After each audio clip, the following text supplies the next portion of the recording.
Canada in the Second Battle of Ypres. From April 22nd to May 25th, 1915, Britain, Canada, India, France, Belgium, and the German Empire fought a short battle in Ypres, West Flanders, Belgium. This is actually where the poem In Flanders Field originates from. As a result of this war, there was 59,000 casualties with the British and 35,000 with the Germans. The reason they fought was because Ypres had railways that the British were determined to keep out of German hands. The trench life for this war was horrible. The trenches were shallow, poorly constructed, littered with human excrement, pools of water, and unburied corpses.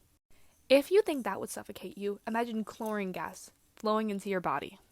That's right, Germany wanted to test a new weapon, chlorine gas. So, they released it into the trenches. The Germans released more than 160 tons of gas along German lines, where it made its way over to no man's land. Chlorine would burn the soldiers' throats that would cause their lungs to fill with mucus, essentially drowning them in their own fluids. In case you're wondering what chlorine gas does to you, acute exposure at high levels causes shortness of breath, violent cough, nausea, vomiting, lightheadedness, headache, chest pain, abdominal discomfort, and corneal burns. So basically, they suffered until they drowned in their own fluids. Immediately after these gas attacks, the Allies started making their own chlorine gases and gas masks. You also may be thinking, how did the Germans not die from chlorine gas? Well, it's actually pretty simple. They breathed through cotton pads soaked with sodium. The Germans then released another chlorine gas bomb on April 24th.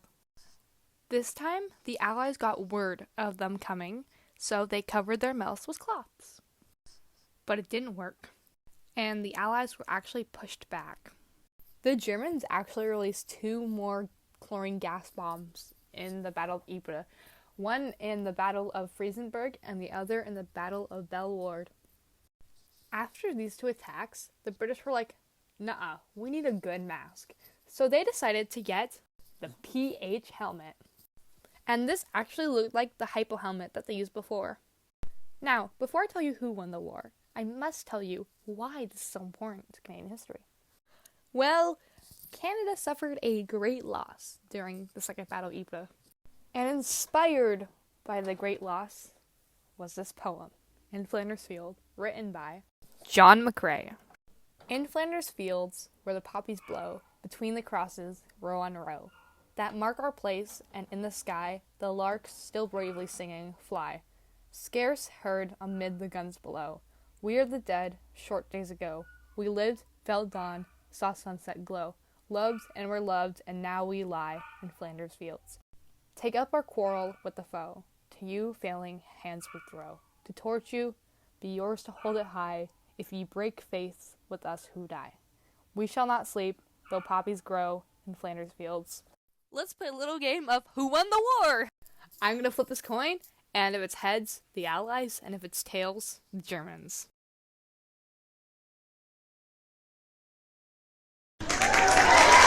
That's right, we won.